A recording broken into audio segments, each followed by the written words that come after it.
कोई चीज अगर हमने सोच लिया कि हमें ये करना है तो बस करना है। अगर कोई उसका कितना भी निगेटिव बोलेगा, ये होगा वो होगा ऐसा है वैसा है, उसमें नहीं जाना है। उस पर सोचते बैठेंगे तो फिर हम कर ही नहीं पाएंगे। आपने एक इतना लार्ज स्केल ऑपरेशन को उस टाइम पे हैंडल किया जब ये ऑपरेशन इटसेल्फ कोई छूने लायक नहीं सोच रहा था। गडकरी साहब, नितिन गडकरी साहब, मैं अगर दिखी उनको तो भरी सभा में वो बोलते हैं, जिस तरह से मोदी साहब बोलते हैं उस तरह से वो भी बोलते हैं कि यही कंपनी मैं वर्कर्स के लिए मैं भी मतलब करने के लिए गया था, लेकिन मुझसे नहीं हुआ। लेकिन ताई कमाल है तुम्हारी कि तुमने कर दिया।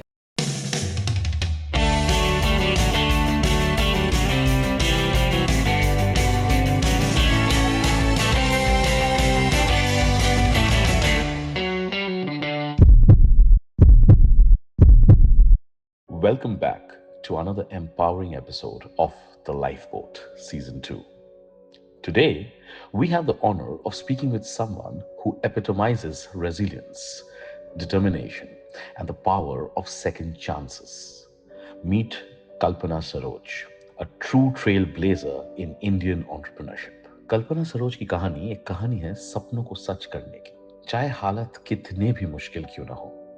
From humble beginnings to becoming one of India's most celebrated business leaders, she'll take us through her remarkable journey of courage, grit, and transformation. In this episode, Kalpana Saroj, or Tai as I fondly call her, shares how she turned challenges into opportunities, rebuilding Kamani Tubes from the brink of collapse to a thriving enterprise. She offers invaluable insights on tackling adversity, embracing innovation, and leading with purpose.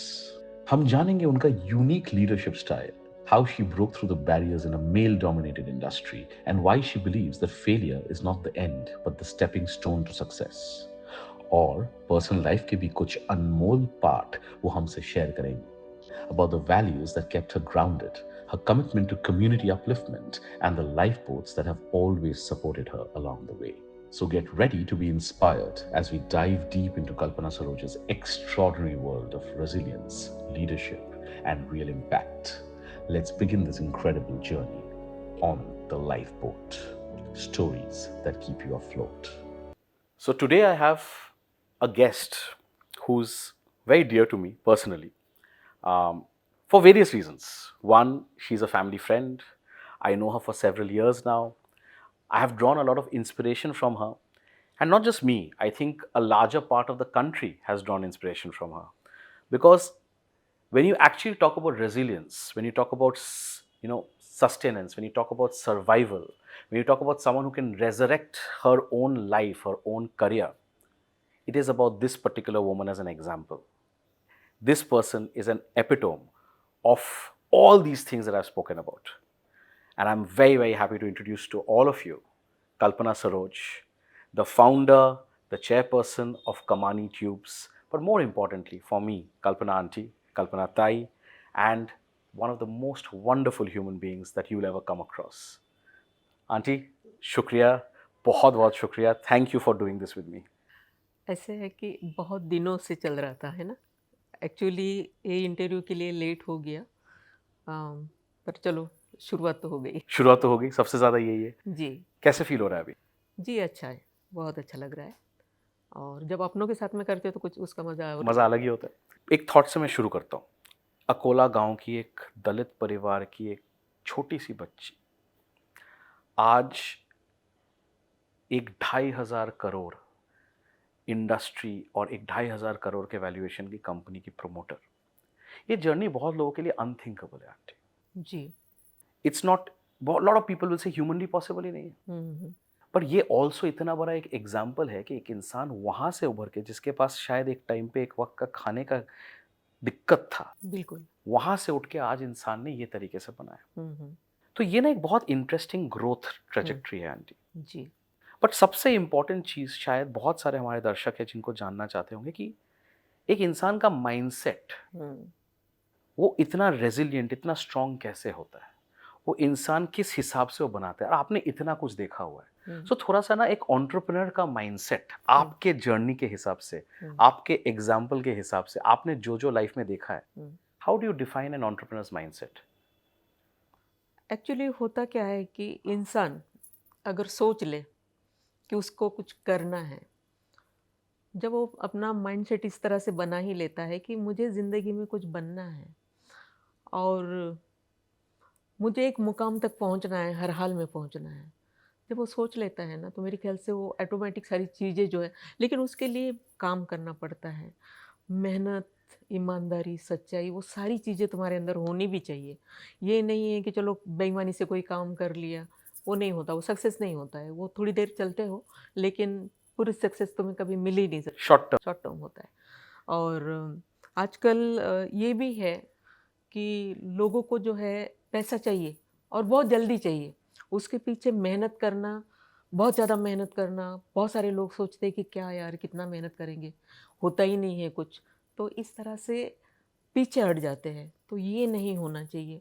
अगर एक आदमी को एक सही ढंग से एक success चाहिए अपनी ज़िंदगी में, वो वाकई में आगे बढ़ना चाहता है, तो उसके पास में सबसे पहले अपनी ईमानदारी का होना बहुत ज़रूरी है।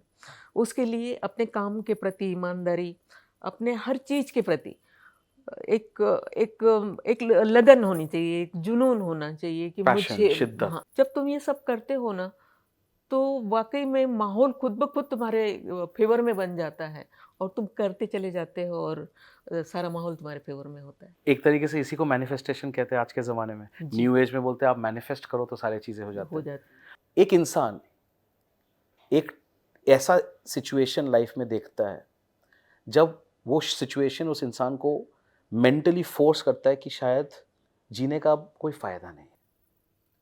वो इंसान जाके आत्महत्या करने का कोशिश करता है, नाकामयाब होता है। हुँ। अब नियति बोलिए, सिचुएशन बोलिए, किस्मत बोलिए, उसी इंसान का एक एग्जाम्पल दिया जाता है जहाँ पे हमारे प्राइम मिनिस्टर जी, मोदी जी ने पब्लिकली एग्जाम्पल दिया बोल के कि यार कभी अगर आपके लाइफ में आत्महत्या का कोई भी ख्याल आए तो कल्पना बहन से बात कर लें। हुँ। तो ये बहुत बड़ा ट्रेजेक्ट्री है। जी। थोड़ा सा लाइफ में हमें उस चैप्टर में ले जाइए। हुँ।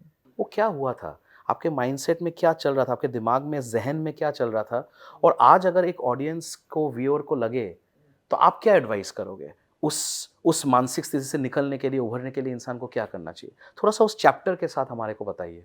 जैसे मैंने अभी भी कहा है कि इंसान अगर चाहे तो क्या नहीं कर सकता है।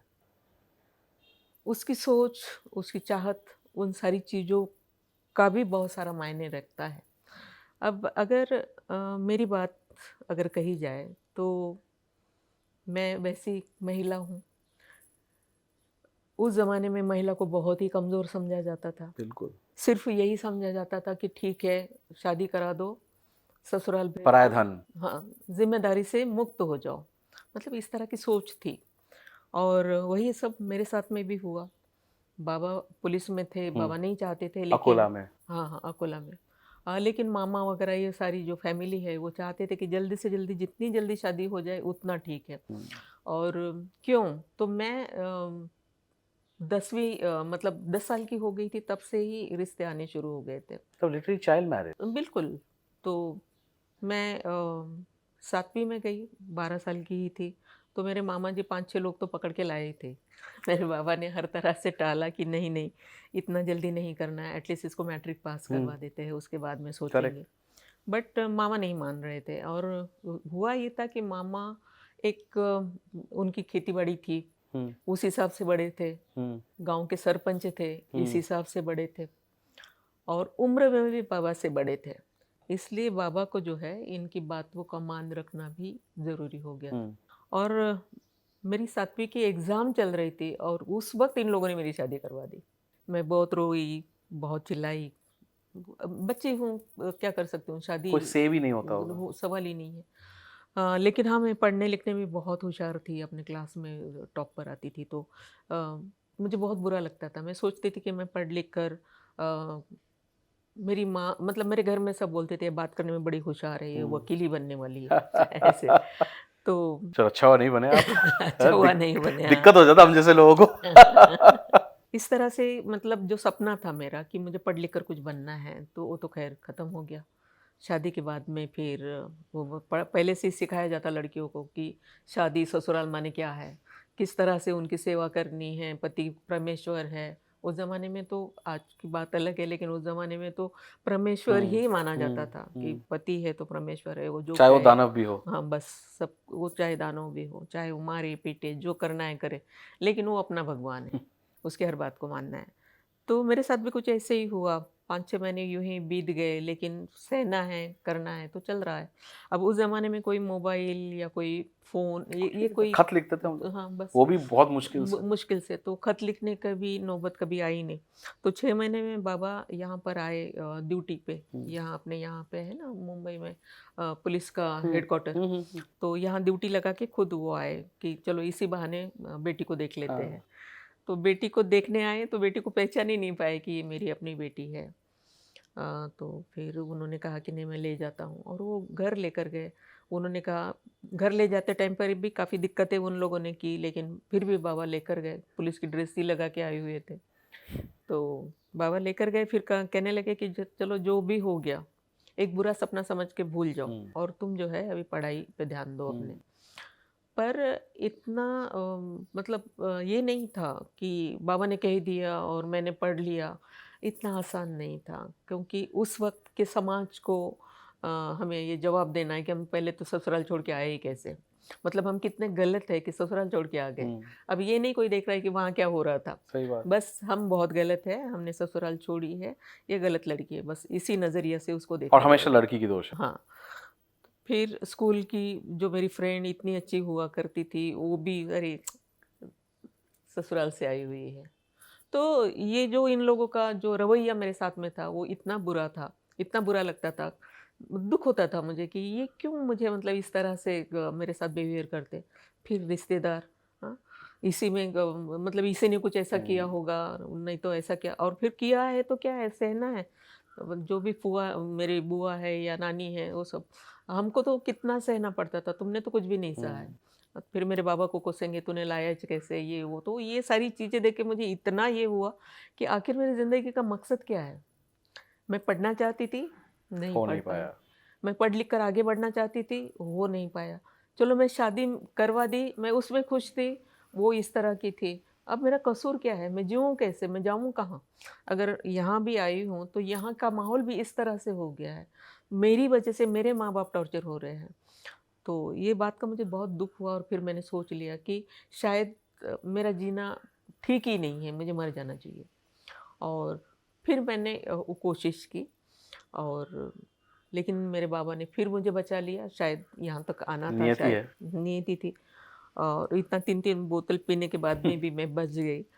और बचने के बाद में हुआ ये कि वो सारे पुलिस वाले, वो रिश्तेदार जो देखने के लिए मुझे आए थे, तो देखने कम लेकिन बातें सुनाने ज़्यादा आए थे। तो वो ये कहने लगे कि क्या तुमको मतलब क्या हो गया था तुमको? तुम्हें पता है अगर तुम मर गई होती, तो लोग क्या कहते? लोग तो यही कहते ना कि महादेव की बेटी ने ज़रूर ऐसा कोई काम किया होगा जिसकी वजह से ये मर गई है। मतलब बाप का नाम खराब करने जा रही थी। मुझे इतना बुरा लगा कि कि आपके लिए फ़िक्र कुछ नहीं। मेरे लिए कुछ नहीं, मैं मर रही हूँ या जी रही हूँ। तो फिर मैंने सोचा कि अगर कुछ करके मरना है तो कुछ करके जी लेंगे ना यार, मरना क्यों है फिर? सही बात। तो आज के बाद में मरने का नाम ही नहीं लेना है, चाहे जितनी मुश्किलें आए, चाहे जितना संघर्ष करना पड़े, हम करेंगे। एक दिन एक मुकाम हासिल करके रहेंगे, मरने का नाम आज के बाद लेना नहीं। और उसी दिन से मैं वो भूल गई कि मुझे मरना है, और फिर मैंने उस दिन से सोच लिया कि मुझे करना क्या है। मैं कुछ करूँगी, ज़रूर करूँगी। अब क्या करूँगी? मेरे पास ये नहीं है, एजुकेशन नहीं है। एजुकेशन के लिए एजुकेशन नहीं है तो नौकरी नौकरी सरकारी नहीं लगी, लगना ही करेक्ट। नहीं है। तब तो वैसे ही पढ़े लिखे को नहीं लगती, तो नहीं, मुझे कहाँ से करेक्ट, लगना बिल्कुल था। सही बात। तो डिफ़िकल्टी और ज़्यादा बढ़ जाती है। बाबा पुलिस में होने के नाते लेडीज़ पुलिस का हमारे यहाँ अकोला में पहली बार ही ये हो रहा था। तो फिर मैं वहाँ के एसपी के पास गई, और वो सबको मालूम था ना इसने पॉइज़न-वाइज़न पिया है, पुलिस की अपनी बेटी है, तो बेटी की तरह ही सब प्यार करते थे। हाँ, हाँ, तो सँभाल बोले के रखो हाँ, उसको। तो बोले बेटा अभी तुम ऐसा करो एसएससी कर लो, फिर क्योंकि उम्र भी कम थी ना, 18 साल तो होना चाहिए। तो बोला तुम एसएससी करो, फिर तुमको हम जो है वो डायरेक्ट पीएसआई बना देंगे। फिर वहाँ से वापस आई, नहीं हुआ। 2-3 जगह मैंने कोशिश की, नहीं हुआ। फिर क्या करना चाहिए? फिर मैंने सोच लिया कि मैं सिलाई सीखती हूँ, हुँ, ठीक है ना? वो मेरे लिए ठीक रहेगा। मैं एक ब्लाउज़ सिलाऊँगी, ₹10 लेते थे उस वक़्त। 3 ब्लाउज तो मैं सिलूंगी सिलूंगी, 3 सिलूंगी 30 रुपये आएगा, बाबा से ज़्यादा कमा लूंगी। तो मतलब उस वक्त उस दिमाग में उस वक्त मेरे ये आया और मैंने सिलाई सीख ली। पर कुछ ब्लाउज वाउज आते नहीं थे इतने रोज के 3 ब्लाउज, क्योंकि वो ज़माने में इतना कोई फैशन या कुछ और ऐसे उस समय 10 रुपए का भी भाव बहुत ज्यादा बहुत था। ज़्यादा था। वो तो साल में 2 जोड़ी कपड़े पहनते थे लोग कि हाँ 2 जोड़ी है उसको करेक्ट, मतलब साल भर टिकाना है, अगर कहीं फट भी जाते तो सिल देना, सिल देना है, रफू कर देना है। रफू करना है। तो हमारे पास कहाँ से आएंगे, तो वो भी प्लान मेरा नहीं सक्सेस हुआ। फिर मैंने माँ से कहा मुझे मुंबई भेज दो, और मुंबई भेज दो तुम मुझे। तो माँ ने कहा मुंबई क्यों जाओगी, बोलो वहाँ बहुत सारे मिल्स है, फैक्ट्रीज कुछ ना है, कुछ काम कर कुछ लूंगी। ना कुछ मैं काम कर लूंगी। अब यहाँ रहना है तो खेतों में काम करना है, तो खेतों में तो काम मुझसे नहीं होगा। तभी मैं बीच बीच में काम खेतों में भी कर लिया करती थी, लेकिन काफ़ी नहीं मतलब सूट होता था मुझे। तो मैंने कहा अगर तुमने नहीं मुंबई मुझे भेजा ना, तो अभी मैं ट्रेन के नीचे सो जाऊंगी। मेरी माँ बोली ये लड़की पागल हो गई है, इसको मुंबई भेज दो, कहीं भी रहेगी जिंदा तो रहेगी। फिर ये सोच के यहाँ इन लोगों ने मुझे मुंबई, मेरे चाचा रहते थे बापट मार्ग दादर में, तो वहाँ उनके पास में भेज दी। तो आज हमारे दर्शकों को अगर आपको एडवाइस देना है, किसी को कोई भी अगर मेंटल एक डिप्रेशन एंजाइटी के दौर से गुजर रहा है, आपका वो एडवाइस क्या होगा for them to consider never to take a drastic step like suicide? What is your advice to our viewers? क्योंकि सुसाइड करना ये कोई मतलब उसका रास्ता नहीं है। जो माइंडसेट तुम्हारा इस तरह से बन रहा है ना, हमको खुद को ही अपने आप को मतलब इस तरह से बनाना होगा, उससे डिप्रेशन से हमको ही निकलना होगा। कोई डॉक्टर या कोई तुम्हारी मेडिसिन नहीं निकालेगी तुमको, तुमको खुद ही निकलना होगा। मेरे साथ भी तो ये हुआ था, मैं खुद ही अपने आप को सोच रही थी कि क्या करूंगी, क्योंकि मर तो सकती नहीं हूँ, कहीं जा नहीं सकती, कुछ कर नहीं सकती, फिर करना क्या है, जीना है। जीना है तो उसके लिए वो पैसे कमाने होंगे, क्योंकि पैसों के सिवा तो जिंदगी भी चलने वाली नहीं है। हकीकत है वो। हाँ, तो अपने पैरों पे खड़े रहने के लिए अपने को काम करना होगा। काम करेंगे तो पैसे मिलेंगे, पैसे मिलेंगे तो हम जी पाएंगे। तो ये डिप्रेशन वाली जो चीज़ें हैं ना, कई बार हम लोगों को भी ये सारे काम करते हुए बहुत सारी तकलीफें होती है, लेकिन उसमें से हम खुद ही निकलते हैं। हमारे दिमाग में वो आता है कि वो कि तू ही है तेरे जीवन का शिल्पकार। अगर तू चाहे तो अपने आप को भगवान की मूर्ति बना ले, तू चाहे तो कुछ और बना ले, तो तेरे हाथ में है। तेरे हाथ में, कारीगर तू ही है, कारीगर तू ही है, तो तू खुद अपने जीवन को बना भी सकता है और बिगाड़ भी बिगाड़ भी सकता सकता है। है। तो बनाने की कोशिश करनी चाहिए। And it goes back auntie again to that same point जो मैं बार बार बोलता हूँ कि इंसान का माइंडसेट इज एवरीथिंग। अगर आप दृढ़ता के साथ अपने दिमाग में, अपने माइंडसेट में कर लो कि आपको ये चीज को कुछ करके दिखाना है, देन परहैप्स एक तरीके से देखा जाए तो आप अपने आप को वक्त ही मत दीजिए डिप्रेशन के अंदर जाने के लिए। अपने आप को इतना व्यस्त कर लीजिए कुछ बनाने के लिए, कुछ क्रिएट करने के लिए, कि शायद माइंडसेट किसी और तरीके से ना जाए, दिमाग किसी और एरिया में ना जाए। बिल्कुल बिल्कुल सही है ना? बिल्कुल सही है। उस तरह की सोच आने ही नहीं देना है जो हमको मतलब नर्वस कर दे।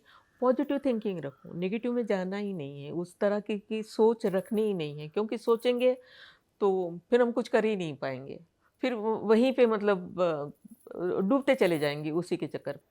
एक बड़ा इंटरेस्टिंग चैप्टर था आपके लाइफ में आंटी, जहाँ पे एक मिल में काम करते करते, लोगों के साथ बात करते करते धीरे धीरे एक ऐसा सिचुएशन आया जहाँ एक मौका आया कि एक कंपनी को आप एम्प्लॉयज़ के थ्रू, जो लिटरली ख़त्म होने वाला था, लॉस में जा रहा था, उसको टेक ओवर करके एक वापस बिल्ड करना, जिसे हम रेजरेक्शन कहते हैं। थोड़ा सा इस चैप्टर में ले जाइए आंटी कि एक बहुत बार क्या होता है, हमारे काफ़ी दर्शक होंगे जो शायद फेलियर से निपट रहे, चाहे कुछ बनाने की कोशिश किए, ठीक से हो नहीं पाया, या फिर जिस तरीके से स्केल करना चाहते वो स्केल नहीं कर पाए, किसी को फंडिंग चाहिए, फंडिंग नहीं मिल पाए, किसी को कोई एक्सटर्नल सपोर्ट चाहिए, नहीं मिल पाया। आपने एक इतना लार्ज स्केल ऑपरेशन को उस टाइम पे हैंडल किया जब ये ऑपरेशन इटसेल्फ कोई छूने लायक नहीं सोच रहा था, बिकॉज सिक कंपनी का एक अलग एस्पेक्ट होता था। टेक्निकलिटी में जाऊंगा नहीं दर्शकों के लिए, बट जो कंपनी उस टाइम पे अच्छा नहीं कर रहे, कोई हाथ नहीं लगाना चाहता। सब सोचते कि यार मैं एक अच्छा कंपनी में हाथ लगाऊं या कुछ ऐसा करूं जिसपे कोई दिक्कत ना हो, कोई प्रॉब्लम ना हो। यार आपने उस प्रॉब्लम में अपॉर्चुनिटी देखा, एक सिचुएशन जो खराब था उस पे आपने एक गोल्डन चांस देखा।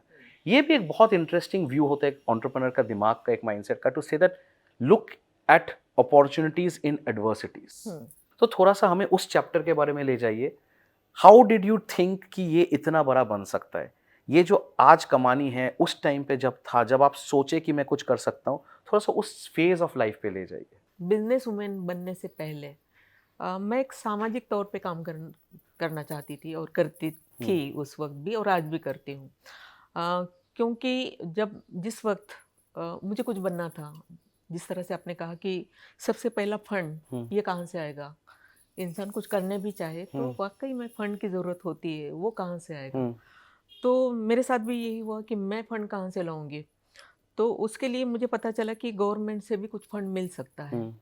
तो मैंने 50,000 का लोन लेने के लिए काफ़ी कोशिश की, कम से कम 1.5-2 साल चप्पल घसने पड़े, पेपर बनाने पड़े, क्योंकि मालूम कुछ भी नहीं था ना, जो सब खुद सीख रहे थे, ऑन द जॉब जिसे सीखना कहते हैं। करेक्ट। तो फिर 50,000 का लोन लिया, अपना काम शुरू किया।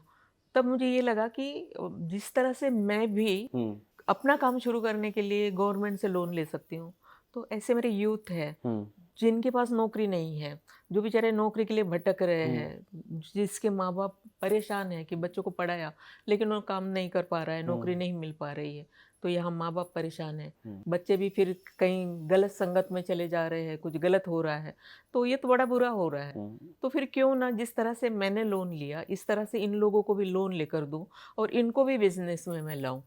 तो ये तो स्टार्टअप वगैरह अभी चल रहा है। करेक्ट। मैंने करीबन वो 86-87 में स्टार्ट कर दिया था स्टार्टअप। तो उसको स्टार्टअप ने हम लोग बेरोजगारों के लिए योजना, हाँ, रोजगार योजना जैसे योजना ऐसा कर रहे थे। तो हमने संगठना बनाई और उस संगठना के द्वारा यूथ को हम लोग एक प्लेटफॉर्म पे लेकर आते थे। बैंक के लोग, फिर जिस स्कीम की जो गवर्नमेंट की स्कीम है उसके अधिकारी और बच्चे लोग, ऐसे सारा एक ही प्लेटफॉर्म पे आ जाते थे। वो समझा देते थे कि तुम्हें करना क्या है, वो बताते थे कि हमें ये करना है, फॉर्म भर दो उधर ही। वो स्कीम के अधिकारी बैंक वाले से बात कर लेते, तो बैंक वाले उस बच्चों को लोन देते थे, बच्चे लोगों का लाइफ इस तरह से बनता था। तो ये मेरा काम अच्छे से चल रहा था। तो इसी के काम के साथ साथ मेरी बड़ी लोगों में ये हो रही थी, चर्चाएं हो रही थी कि ये लेडी जो है ये बड़ा अच्छा काम कर रही है।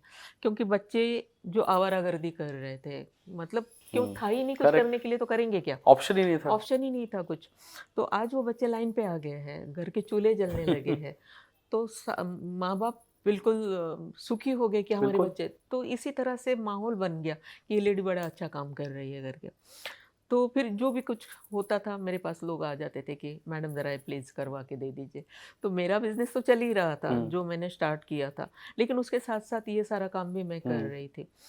तो ये सारा करते करते किसी का कोई प्लॉट आ गया, उसमें बहुत सारी मतलब ये थी अड़चने थी। गवर्नमेंट की मतलब है, सीलिंग एक्ट है, कुल है, सारा कुछ लगा।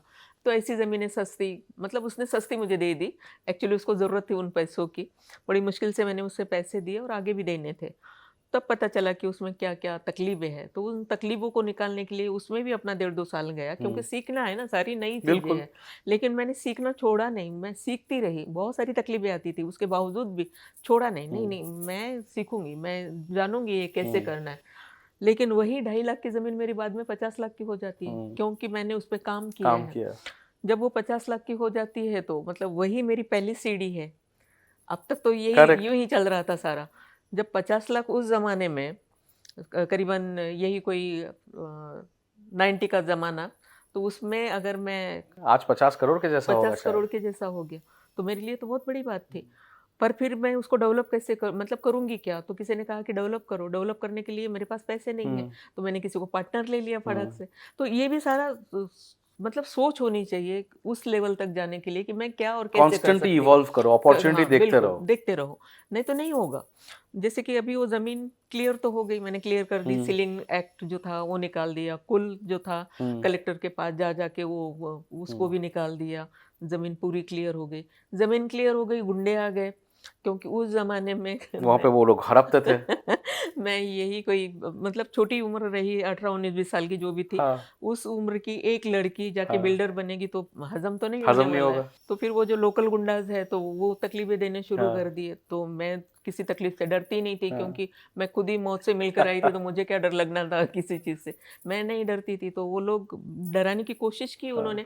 फिर उन लोगों ने सुपारी देने की बात कर ली कि अच्छा, तो ठीक है, ये लेडी ऐसी नहीं मानने वाली है, हाँ, लेकिन इसको रहने ही नहीं देना, इसको हाँ, मार डालना है। लेकिन वो बात भी मुझ तक आ गई, किसी ने आके मुझे बताया कि तुम्हें मारने वाले हैं। तो ऐसे हालात में कोई होता तो वो सब सब छोड़ छोड़ देता, देता, करेक्ट। लेकिन मैंने वो नहीं क्यों छोड़ दे सब? इतना मेहनत से मैं यहाँ तक आई हूँ और अब छोड़ने के लिए थोड़ी। मैं सीधा गई पुलिस कमिश्नर के हुँ, पास में, थाना में थे। हाँ, भुजंगराव मोहिते उस वक़्त के पुलिस कमिश्नर थे, हाँ, 99 की बात है। उनके पास में मैं गई, उनको मैंने कहा कि मुझे कोई मारने वाला है। हुँ, तो वो भी हँसने लगे, बोले कैसे तुम्हें कोई मारने वाला है? तुम्हें कैसे हाँ, पता चला? मैंने कहा हाँ, हो गई ऐसी बात। तो आप पुलिस डिपार्टमेंट के लोग हैं, आप जानिए कौन कैसे क्या, ये हुँ, मैं नहीं जानती, लेकिन हाँ, ये बात सच है कि मुझे कोई मारने वाला हुँ, है। तो उन्होंने कल्याण के डीसीपी तहकीकात को किया फ़ोन पूरा। की, ये फिर एसएपी कल्याण वो जो एरिया था उसके पीआई को। हुँ, तो पता चला कि हाँ, ये कुछ लोग ऐसे हैं जो जिस तरह के। पुलिस ने उनके साथ जो सलूक करना था किया। फिर मुझसे पूछा कमिश्नर ने कि अब तुम्हें क्या चाहिए? तुम्हें आज पता चला हुँ, कि लोग तुम्हें मारने हुँ, वाले हैं, कल शायद नहीं चलेगा, फिर क्या हाँ, करोगी? सिक्योरिटी ले लो तुम्हारे लिए। हुँ, मैंने कहा साहब सिक्योरिटी नहीं चाहिए, अगर देना है तो मुझे रिवॉल्वर लाइसेंस दे दीजिए आप। तो उन्हें फिर बोले तुम रिवॉल्वर चलाओगी? मैं बोला सर सर मुझे कोई मारने आएगा तो मुझे बचाव के लिए कम से कम अपना बचाव तो करना पड़ेगा करेक्ट। ना। तो अच्छा बोले ठीक है, तुम कल आ जाओ 11 बजे। मैं दूसरे दिन 11 बजे गई। मैं दर्शकों को भी बताना चाहूँगी कि मैं भारत की पहली ऐसी महिला होंगी जिसको एक ही दिन में 11 बजे गई और शाम शाम को 6 बजे मुझे रिवॉल्वर का लाइसेंस मिला। जबकि पॉसिबल ही नहीं है, क्योंकि उसका प्रोसेस है। Police station, ACP office, DCP हुँ, ऑफिस, सीपी ऑफिस, मीन्स इस तरह से वो हुँ, सारा प्रोसेस में जाता है फाइल। उसके बाद में साल, 2 साल, 1.5 साल, 2 साल लग जाते हैं जब हुँ, कहीं जाके रिवॉल्वर लाइसेंस मिलता है। आज कितना लगता है मुझे नहीं मालूम, लेकिन उस वक़्त ऐसी ही सिचुएशन हुँ, थी।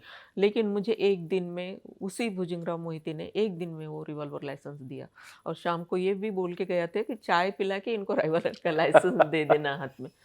तो फिर वो एक एक हिम्मत और हिम्मत आ आई। गई कि ठीक है, अब कौन मारेगा हाँ, मुझे। अब जैसे कि ये आगे बताऊंगी, मैं कमाने के टाइम पर भी ये सारा हो रहा हाँ, था। तो इस तरह से मैं धीरे धीरे आगे बढ़ती चली गई। फिर मैंने किसी को अपने साथ में बिल्डर के लिए, वही हुँ, बिल्डिंग बनाएंगे, जगह तो है अपने हाँ, पास में। पार्टनर। तो 35% मेरा, 65% उसका, हुँ, इस तरह से हमने बिल्डिंगें बनाई, फिर हमने उस पे पैसे कमाए, और धीरे धीरे फिर मैं शुगर फैक्ट्री की डायरेक्टर हुई। हुँ, मतलब इस तरह से छोटी मोटी कंपनियां करेक्ट, होती रही। करेक्ट। लेकिन तभी साई जाके, कृपा साकार कारखाना, है हाँ, ना? साई कृपा साकर हाँ, कारखाना। तो उसके बाद में फिर ये हमारे कमानी के जो लोग हैं वही कल्याण डोंबिवली एरिया में रहते थे। हाँ, तो ये लोग थोड़ी मेरी बातें सुनते थे कि ये लेडी इस तरह के काम दबंग। करती है। तो फिर तो वो लोग मेरे पास आए और फिर उन्होंने मुझे बताया कि हमारी जो कंपनी है ये लिक्विडेशन में जा रही है मैडम, तो आप इसको टेक ओवर कर लो। तो ये मेरे लिए तो बहुत पूरा नया था। पूरा नया था, नामुमकिन सी बात थी, कभी सोचा ही नहीं था किसी फैक्ट्री के बारे में। ठीक है, अब ये छोटे, ये जो काम आ रहे थे, हाँ, ये कर रहे थे, इसमें इतना कुछ ये नहीं था। पेपर हुँ, क्लियर करो, ये कॉर्पोरेशन में जाओ, हाँ, प्लान पास करो, कॉन्ट्रैक्टर को ले लो, कॉन्ट्रैक्ट दे दो, बिल्डिंग करेक्ट, बन रही है। ज़्यादा कोई टेंशन वाली बात नहीं, पर करेक्ट। इंडस्ट्री चलाना जो एक कि अलग थोड़ी लेवल है। अलग लेवल है बिल्कुल से। और ये लोग कह रहे हैं कि आप टेक ओवर कर लो, तो मैंने कहा भैया ये मेरे से तो नहीं होने वाला है और मैं नहीं करने वाली हूँ। फिर इन लोगों ने कहा कि नहीं, हमारे बहुत सारे जो वर्कर है ये भूख और प्यास से मर गए हुँ, हैं। तो ये बात सुनकर मुझे बड़ा दुख हुआ, क्योंकि भूख और प्यास से तो बड़े करीब से देखा था हमने। तो मैंने कहा कि ठीक है, करके देखते हैं ना, होता है तो वेल एंड गुड, नहीं होता है तो करना क्या है। करेक्ट, ट्राई मारते हैं। ट्राई करते हैं। तो मैंने उनसे कहा कि मुझे थोड़ा सा टाइम दे दो, मैं सोचती हूँ इसके हुँ, बारे में। और फिर जो भी मेरे वेल विशर थे, मैंने सबको पूछा कि मैं चाहती हूँ हुँ, कि कमानी को टेक ओवर करूँ। सबने कहा बिल्कुल भी नहीं, ये इसको टेक ओवर करना मतलब आत्महत्या करने हुँ, के बराबर से है, इसको मत करो तुम। तो मैंने कहा नहीं, ये तो मुझे, जो मैं सामाजिक काम करती हूँ ना, मैं उस लेवल पे करना चाहती हूँ। हाँ, मैं इस लेवल पे नहीं करना चाहती कि इसमें मुझे क्या पैसे मिलने वाले हाँ, हैं। वो जो लोग भूखे मर रहे हाँ। हैं, मुझे उनके लिए काम करना है। और मैंने स्टार्ट ही ऐसे किया था, जैसे मेरे बेरोजगार बच्चे लोग घूम रहे हैं तो उनको कुछ काम देना है, उनको काम कदमों दो, पे खड़ा दिशा करना है। दिखाओ। ठीक है, यहाँ ये बेरोजगार भूखे मर रहे हैं, इनको अपने पैरों पे तो खड़ा करना ही है, लेकिन इनके जो पैसे डूब रहे हैं उस कंपनी में, अगर उनको वो पैसे मिले तो मेरे लिए इससे अच्छी बात क्या हो सकती है। और फिर मैंने काफ़ी सोचा और फिर मैंने कहा कि ठीक है। तो मैं तभी ये सब नहीं था उधर, जहाँ पे अभी हमारे यहाँ पे उधर वाला जो हॉल है, हाँ हाँ वहाँ पे हमारी ऑफिस थी। छोटा सा कैबिन था ऐसे, क्योंकि सारा भाड़े से दिया हुआ है था यहाँ पर। तो वहाँ पर एक मीटिंग चल रही थी बोर्ड की, जिसमें से कोर्ट के भी लोग आए हुए थे, रिसीवर वगैरह कोर्ट के, फिर बैंक के करीबन 4-5 बैंक की जो लायबिलिटी थी वो सारे बैंक के डायरेक्टर थे। शरद पवार जी ने 70 लाख रुपए उस ज़माने में इन लोगों को दिए थे, 86-87 में कुछ, तो वर्कर लोगों को। तो गवर्नमेंट का भी एक अधिकारी वहाँ हाँ। पे उस बोर्ड की मीटिंग में था और इस यूनियन के लोग थे। और फिर ये जो वर्कर्स मुझे वहाँ पर लेकर गए, तो फिर उन्होंने कुछ सवाल मुझसे कहे, उन सवालों के मैंने सारे जवाब दिए, शायद उन्हें ठीक लगे। तो उन्होंने मुझसे कहा कि ठीक है, अगर आप टेक ओवर करना चाहती हो अच्छी बात है, पर हम तुम्हें एक बात बता दें कि कंपनी टेक ओवर अगर तुम कर भी लो, कंपनी तुम्हारी नहीं होगी, इसका फैसला कोर्ट करेगा। ये कोर्ट के अंडर है कंपनी आज भी, ठीक है। पर जितने पैसे तुम लगाओगे वो सारे पैसे अनसिक्योर्ड क्रेडिटर के लाइन में तुम भी खड़ी रहोगी, ठीक है ना, अगर कोर्ट ने तुम्हें नहीं दिया तो। लेकिन आज अभी इसी वक्त से हम तुम्हें एज ए प्रेसिडेंट नियुक्त करते हैं। और दूसरी बात, आज आपको 2.5 करोड़ आपको आईडीबीआई में देना है, मतलब आप हाँ। कितने कैपेबल है नहीं है वो भी तो देखना है हमको, तो वहाँ आपको भरने हैं। और डे टू डे के जितने भी खर्चे हैं वो सारे तुम्हें देखने हैं। अब डे टू डे के खर्चे बोले तो यहाँ पे ना तो कोई वॉचमैन है, ना कोई भी एक भी वर्कर नहीं है यहाँ पर। और कोर्ट में केसेस है, 140 लिटिगेशंस के केसेस थे, उसमें कोई वकील नहीं है, तो हर एक्स पार्टी होते जा रहा है, वो बढ़ता ही चला जा रहा है। तो ये जो सारी चीज़ें हैं ये सारी तुम्हें करना पड़ेगा, तब क्या तुम्हें मंजूर है? तो मेरी सोच ऐसी रही है कि कोई चीज़ अगर हमने सोच लिया कि हमें ये करना है तो बस करना है। अगर कोई उसका कितना भी नेगेटिव बोलेगा, ये होगा वो होगा, ऐसा है वैसा है, उसमें नहीं जाना है। उस पर सोचते बैठेंगे तो फिर हम कर ही नहीं पाएंगे। तो मैंने उनको बोल दिया हाँ मैं कर लूँगी। तो मेरे साथ में मेरे जो डायरेक्टर वगैरह थे तो मेरा मुंह देखते रह गए कि इतना मुश्किल है, काहे के लिए हाँ बोल रही है, बेकार में हम लोग ही फंस जाएंगे कहीं पे, भसर खुद क्यों ले रहे हैं, कहाँ क्यों ले रहे हैं ना करेंगे। तो बोला अभी आपको 2.5 करोड़ भरना है, भरेंगे? मैं बोला नहीं, मैं सिर्फ 25 लाख अभी दे सकती हूँ, उसको थोड़ा मुझे टाइम लगेगा क्योंकि इतने पैसे होते किसके पास है, मेरे पास तो है नहीं है, मुझे अरेंज करने पड़ेंगे, मैं करूँगी लेकिन अभी नहीं कर सकती, लेकिन हाँ 25 लाख का चेक मैं अभी दे सकती हूँ आपको। और इस तरह से फिर वो काम मेरा शुरू हो गया। मैं 2000 में आई थी इस कंपनी में। 2000 से लेके 2006 तक इतनी सारे प्रॉब्लम्स थे, वो सारे फेस कर रही थी मैं। यहाँ कोर्ट में लॉयर देना, फैक्ट्री अपनी कुर्ला में थी उस वक्त, वहाँ के लिए सारे वॉचमैन रखना, क्योंकि फैक्ट्री का सारा पार्ट सारा चोरी हो रहा था, क्योंकि वहाँ पर तो वो चोर बाजारी आजू बाजू में ही है। तो फैक्ट्री के जो पार्ट मतलब अपने मशीनरी के जो पार्ट्स है वो सारे चोरी हो रहे थे, तो वहाँ पे वॉचमैन रखना, यहाँ पे कुछ वर्कर रखना जो मतलब पेपर वर्क कर सके। तो और फिर इनके वो जो जितने मेरे हिस्से में कितने 566 वर्कर थे। पहले तो इस कंपनी में सारे 3500 वर्कर थे, लेकिन कम्युनिटी उसमें 566 थे। तो उनको भी मीन्स कुछ पैसे देना, पूरी पगार तो मैं नहीं दे सकती, लेकिन कुछ पैसे देना जिससे उनका चूल्हा चल सके, रोजी रोटी चल सके, इस तरह से। तो ये सारे मेरे खर्चे चलते रहे, कोर्ट के केसेस चलते रहे। तो 2006 में 21 मार्च 2006 जिसमें कोर्ट ने ये कंपनी मुझे दे दी। अच्छा। जिसमें मैं जीत गई। मतलब जितने भी ये थे सबसे फाइट तो मैं कर ही रही थी, लेकिन और बड़े बड़े नाम मतलब हर्ष गोयंका से लेके मतलब इस तरह के लोगों के साथ फाइट था मेरा। और बड़े बड़े लॉयर जो अभी हमारे सुप्रीम कोर्ट में हाँ। जितने भी बड़े लॉयर है, कौंसिल है, वो सारे कौंसिल भी थे हमारे। और ये ऐसे के साथ में मैं वो फाइट में जीती, 140 लिटिगेशन के केसेस में जीती। और 21 मार्च 2006 में कोर्ट ने मुझे ये कंपनी तो दे दी चलाने के लिए, लेकिन उन्होंने ये भी कहा कि 2011 तक आपको सबसे पहला फैक्ट्री शुरू करना है, हाँ रोजगार वर्करों को रोजगार देना है, हाँ ठीक है, और कंपनी जो सिका में है उसको सिका से बाहर बाहर निकालना निकालना है। है। तो मतलब हम जो खुश हो रहे थे बहुत कि चलो भाई हो गया, एक बार के हम लोगों को कंपनी मिल गई, लेकिन इतना आसान नहीं था। उसके बाद डबल काम अब बढ़ और गया पड़ाव बढ़ गया। और बढ़ गया। जो हम ये 2000 से लेके 2006 तक रात और दिन एक कर दिए थे ये सारा करने के लिए, तो सोचा था कि अभी थोड़ा आराम कर लेंगे, लेकिन नहीं, उससे डबल काम आ गया। मतलब जैसे बोलते हैं ना तारावर्ची कसरत, मतलब इस तरह से। तो फिर पहले तो फैक्ट्री को हिलाना है यहाँ से, क्योंकि ये जगह जो है वो हर्ष गोयनका की थी, उन्होंने भी मतलब वो भी थे कोर्ट में, तो वो जगह उनको खाली करके देना है मुझे। और एक 4 एकड़ था, 2 एकड़ हर्ष गोयनका का था, 2 एकड़ जो है वो कोई नेपचून नाम का बिल्डर था, जिसको हमारे वर्कर लोग ऐसे ही बेच चुके थे। एक्चुअली इनको बेचने का राइट्स नहीं था, उसके बावजूद भी उन लोगों ने उनको बेच दिया था। तो वो तो मांगेगा ना खाली करके, क्योंकि उसने पैसे दिए हुए हैं वहाँ पर। फिर हमने कुर्ला से अपनी फैक्ट्री जो है वो वाड़ा लेकर गए। अच्छा था कि वाड़ा में मेरे पास में 7 एकड़ लैंड Land. पहले से ले रखी हुई थी। हम लोग स्टील की फैक्ट्री वहाँ पे शुरू करने के लिए हमने वो लैंड ली थी, और हमारा काम भी शुरू था। तो वहीं पे हमने यहाँ की जो कॉपर वाली सारी मशीनें हैं वो सब वहाँ शिफ्ट कर दी। तो 6 से लेके 9 मतलब 2-3 साल लग गए, क्योंकि बहुत सारे पार्ट चोरी हो गए थे। मशीनरी सारी जर्मनी की से थी। थे, फिर वो इंपोर्ट करके लाना। हाँ, तो फिर वो सारे पार्ट्स लाना, उसको ठीक ठाक करना। फिर हमारे यहाँ जो बाढ़ आई थी ना बीच में, तो प्लान भी सारे बह गए थे कुर्ला से। कुर्ला में तो ज़्यादा पानी था, हाँ, तो वो low प्लान lying में area है। नहीं थे, वो मशीन के कैसे फिटिंग होगा, कैसा क्या होगा, बड़ी दिक्कतें आई। लेकिन उसके बावजूद भी हमने 2009 में हमारी फैक्ट्री जो है वो हमने शुरू की। और 2011 में हम सीका से बाहर निकल गए। वर्करों को रोजगार दिया, बैंकों के पैसे दिए। वापस। और सबसे मज़े की बात मैं आपको बताऊं कि कंपनी के ऊपर 116 करोड़ रुपए का कर्जा था, 140 लिटिगेशन के केसेस, और 2 बड़ी यूनियन, एक तो अंदर के वर्कर्स की यूनियन और एक लाल बावटा की यूनियन, ऐसे 2 यूनियन वहाँ पर थे।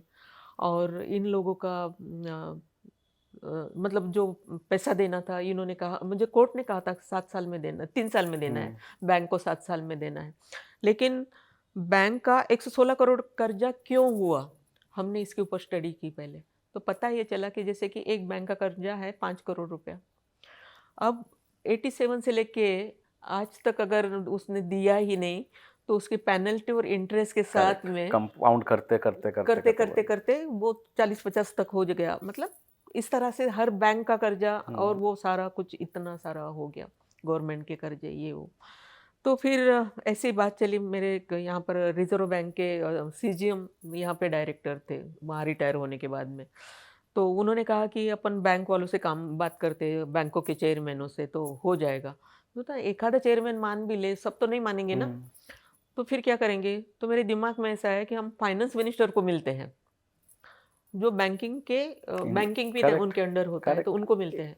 तो मैं जाकर उनसे मिली, उनको मैंने बताया कि देखिए इस तरह की सिचुएशन है, अगर ये अब मुझे मिलता है, ये कंपनी अगर मैं टेक ओवर करती हूँ, तो एटलीस्ट इन लोगों का प्रिंसिपल तो मिलेगा। अगर मुझे पेनल्टी और इंटरेस्ट माफ कर दिया तो, क्योंकि इतना पैसा तो मैं भर ही नहीं सकती, क्या भर के बेचेंगे, कंपनी के पास भी वैसे कुछ भी नहीं है। ये 2 बिल्डिंग है, ये पूरे भाड़ूत्री से भरे पड़े हुए थे, कुर्ला की जमीन थी वो उन लोगों ने ले ली। फिर वो क्या 2-2.5 करोड़ का कम से कम भंगार रहा होगा, वो मशीनें अगर मैंने उसको ठीक नहीं किया होता तो भंगार के रूप में ही जाती थी। कर्जा इतना है, पैसा इतना आने वाला है, तो कौन सा उद्योगपति आएगा और इस तरह का उद्योग करेगा, कोई भी नहीं करेगा। ये तो मेरे अंदर एक सामाजिक भावना है, मेरे वर्कर भूखे मर रहे हैं, उनका ठीक होना चाहिए, देश की भावना है, मेरे देश की तरक्की का मैं हिस्सा बनूं, ये एक भावना है, जिसकी वजह से मैं इतना तड़प के ये सारा काम कर रही हूँ।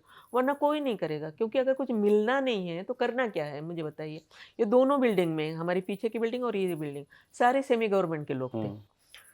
तो किसी को कुछ मिलना ही नहीं था। correct. अच्छा, कुर्ला की जमीन है वो भी चली गई, हाँ ये भी चला गया, फिर काम किस लिए कर रहे हैं हम लोग?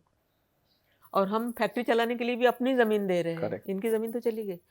तो ऐसे हालात में कोई भी नहीं करता, तो प्योर लॉस इसीलिए मेकिंग हो जाता वो। इसीलिए आज भी गडकरी साहब, नितिन गडकरी साहब, मैं अगर दिखी उनको तो भरी सभा में वो बोलते हैं, जिस तरह से मोदी साहब बोलते हैं उस तरह से वो भी बोलते हैं कि यही कंपनी मैं वर्कर्स के लिए मैं भी मतलब करने के लिए गया था, लेकिन मुझसे नहीं हुआ, लेकिन ताई कमाल है तुम्हारी कि तुमने कर दिया।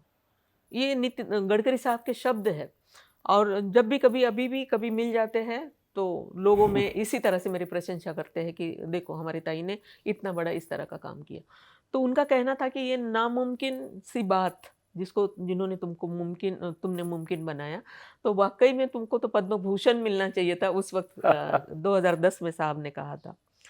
तो खैर 2013 में मुझे पद्मश्री पद्मश्री मिल गई। मिल ही गया इसी सारे काम की वजह से। कोर्ट ने जब हमको बोला कि 7 साल में तुम बैंक को दो, तो ये बैंक के जो फाइनेंस मिनिस्टर को मैं मिली थी, जो मैंने उनको सिचुएशन बताई थी, उन्होंने बैंकों से बात की, हमारी आईडीबीआई में मीटिंग हुई और सारी बैंक के जो डायरेक्टर्स थे वो बैठे और उन्होंने मुझसे कहा कि मैडम हम आपकी बात मानने को तैयार है, क्योंकि साहब का भी फोन आया है, लेकिन शर्त ये है कि हमें 1 साल में पैसे चाहिए। हमें 1 साल में पैसे अगर आप दे सकते हो तो हम पेनल्टी और इंटरेस्ट माफ कर देते हैं आपको। मैंने कहा हाँ हाँ मैं दे दूंगी 1 साल में। और मेरे सारे डायरेक्टर मुझे ये करने लगे कि पागल हो गई है क्या, मीन्स 1 साल में इतना बड़ा पैसा मामूली बात नहीं है ना, तुम कैसे हाँ कह सकते हो और इतने विद इन सेकेंड हाँ कहती हो। तो मेरे दिमाग में ये था कि मेरे पास में 1 साल मिल रहा है, करेक्ट, आज मैं हाँ कहती हूँ तो 1 साल मिल रहा है, अगर मैं ना कहती हूँ आज ही खत्म हो जाता है, करेक्ट, अब भी खत्म हो जाता सारी बातें। तो मैं ना नहीं कर सकती इसलिए क्योंकि मैं चांस लेना चाहती हूँ कि 1 साल मैं देखती हूँ क्या कर सकती हूँ, हो सकता है कि मेरा सब ठीक हो जाए, सही बात नहीं हुआ तो ओके। और मैंने वो 1 साल उनसे मांग के लिया और मैं तुम्हें बताऊँ विनय कि पेनल्टी और इंटरेस्ट 100% तो माफ किया, लेकिन जो प्रिंसिपल था उसमें से भी 25% माफ किया बैंकों ने मुझे, और सब ने मुझे एफिसिएशन के लेटर दिए और कुदरत की ऐसी कुछ करिश्मा हो गया कि 1 साल में मैंने सबके पैसे वापस भी हो गए। वाओ। वर्कर्स के पैसे मैंने 3 महीने में लौटाए, जबकि उनको भी 3 साल में देने के लिए कहा था। तो इतना जो आपने ये सारे चीजें देखे और सारे चीजें से उभर के आए, आज अगर ये एडवर्सिटी का पीक है, इससे ज्यादा टफ सिचुएशन बहुत कम लोग देखते हैं। अगर मैं सिर्फ 3 लर्निंग्स आपको बोलूं इससे निकाल के हमारे व्यूअर्स के लिए, कि आप जितने भी एडवर्सिटी में हो, जितने भी दिक्कत में हो, जितने भी सिचुएशन में हो, अगर आपको उस पर उभर के आना है, ये 3 चीज आप फॉलो करो, तो 3 लर्निंग्स हमारे दर्शकों के लिए क्या होंगे? पहले तो ये समझो कि प्रॉब्लम कहाँ है। मेरी सोच कैसी होती मालूम है, अगर ये प्रॉब्लम ये है ना तो ठीक है, ये तो इतनी ही प्रॉब्लम है, इससे बड़ी भी हो सकती थी, लेकिन बड़ी नहीं छोटी है, मैं सॉल्व कर सकती हूँ। तो ये विश्वास अपने आप में, ये विश्वास को जगाना कि मैं ये कर सकती हूँ, सेल्फ बिलीफ। जब तुम अपने आप पे यकीन करोगे ना कि मैं कर सकती हूँ, तो ये वाकई में तुम कर सकते हो, क्योंकि वो पता नहीं कहाँ से कौन सी ताकत तुमको दे देता है देने वाला भी, और उस ताकत के भरोसे शायद तुम वो कर सकते हो। लेकिन तुम पहले ही डर जाओ, अरे यार ये इतना बड़ा मैं क्या करूँगी, मैं नहीं कर सकती। वाकई में हो सकता है तुम ना कर सकते। तो पॉजिटिव थिंकिंग रखना कि मैं ये कर सकता हूँ, अपनी जो विश्वास है अपने ऊपर उसको रखना और पूरी ईमानदारी से उसके साथ में काम करना।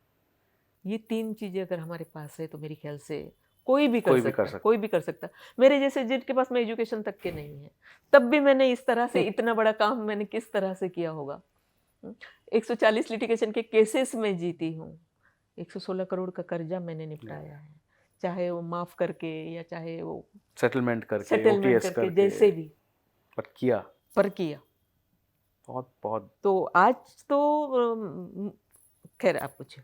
नहीं आप बताओ। नहीं मैं ये सोचती हूँ कि आज के जो बच्चे हैं तो उनके पास में काफ़ी अच्छा एजुकेशन है, प्रिविलेज है, अपॉर्चुनिटी है, और बहुत सारा, मतलब हर कोई तुम्हें मदद कर रहा है। हमारे टाइम पे तो कोई मदद करने के लिए भी नहीं था, उसके बावजूद भी हमने ढूंढा मदद करने वालों को, करेक्ट, उनसे रिक्वेस्ट की, उनको ये दिखाया कि आप हमारी मदद करने से मतलब क्या फ़ायदा हो सकता है, पब्लिक का फ़ायदा हो सकता है, देश का फ़ायदा हो सकता है, इसलिए आपका मदद करना कितना ज़रूरी है। हमने ये नहीं कहा कि हमारे लिए ज़रूरी है, हमें तो पता भी नहीं था यहाँ हमें क्या मिलने वाला है या नहीं मिलने वाला, हमने मांगा भी नहीं और हमें मिल गया।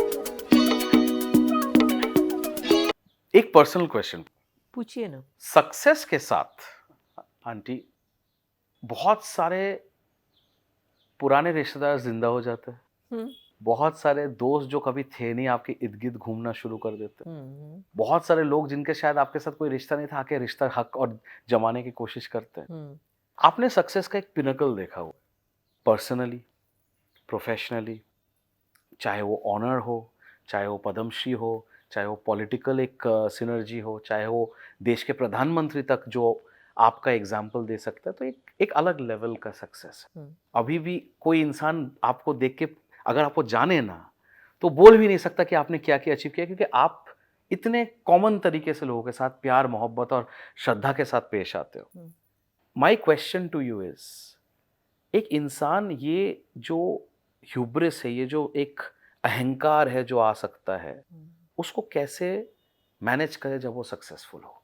What should one do to manage hubris and what should one do auntie to manage ये ना चाहते हुए सडन दोस्तों रिश्तेदारों का ये जो एक कारवां शुरू हो जाता है?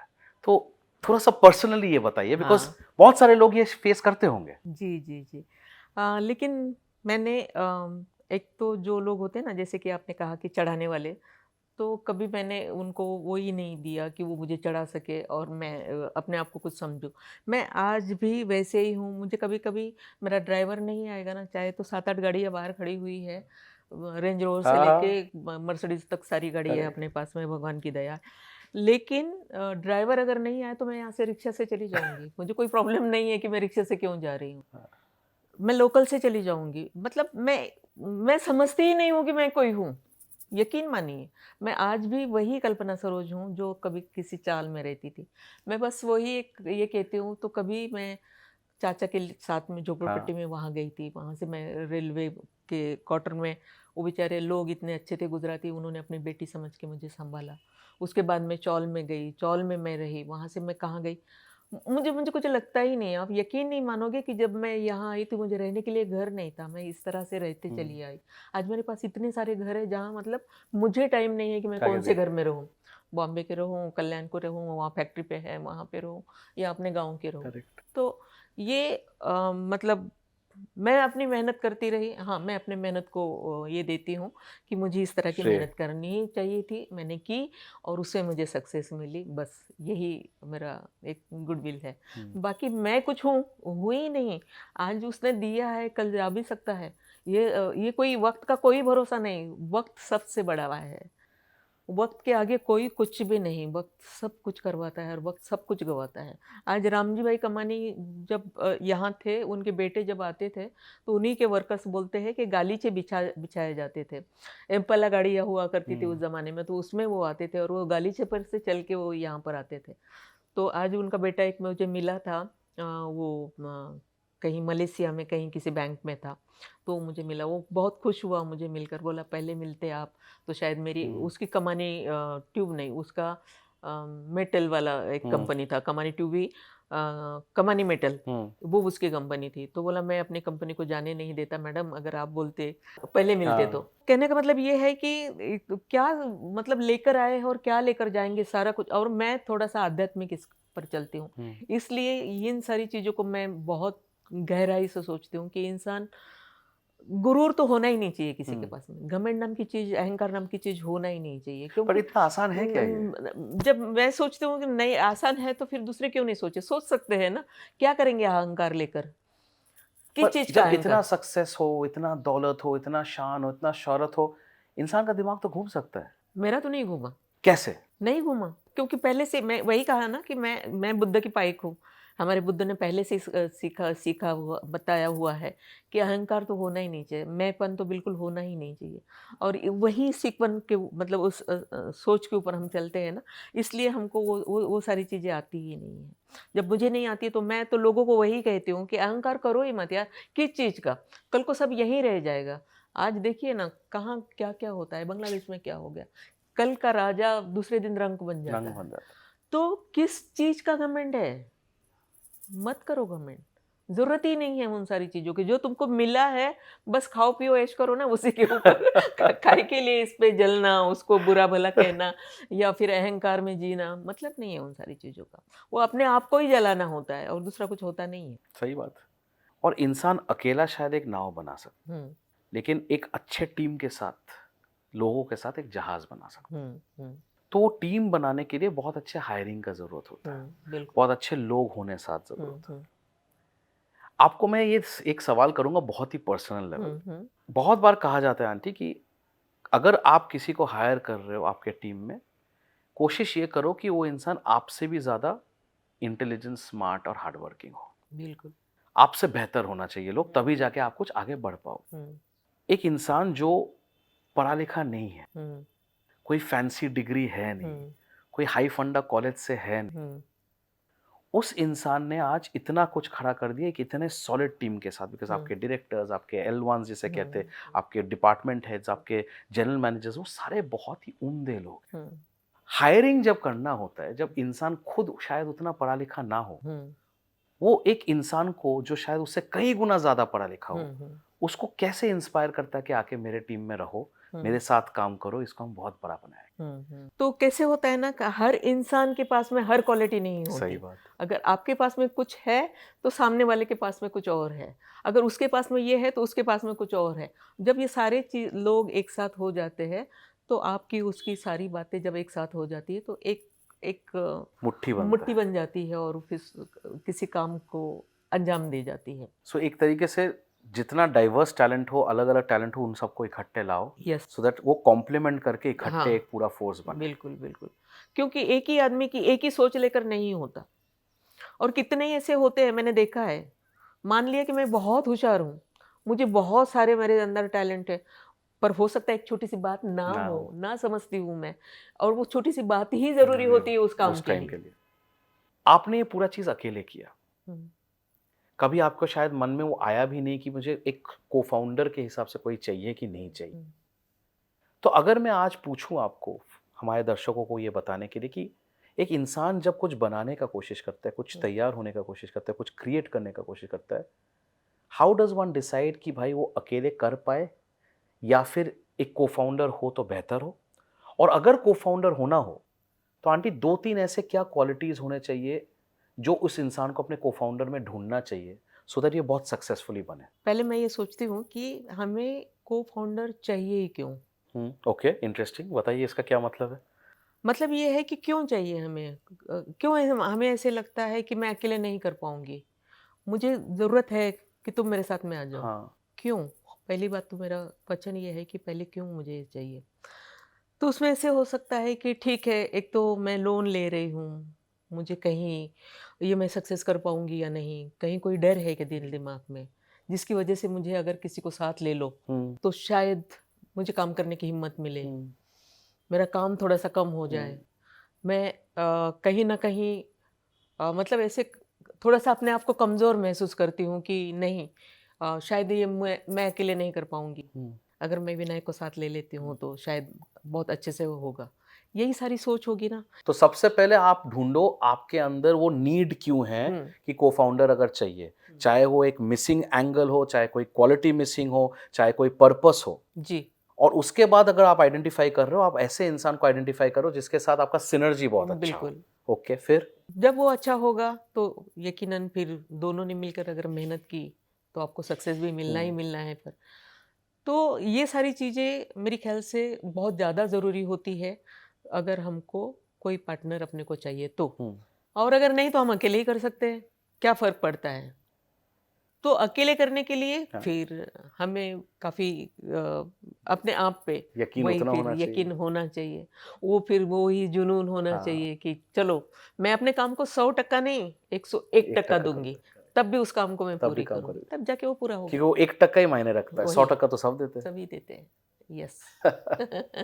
बहुत सही है, बहुत सही है, बहुत सही है। अच्छा एक चीज़ बताओ, एक और इंटरेस्टिंग चीज़ बताओ।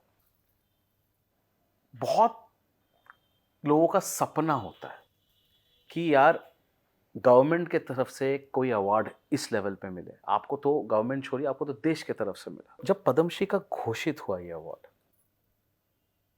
कैसा फीलिंग आया?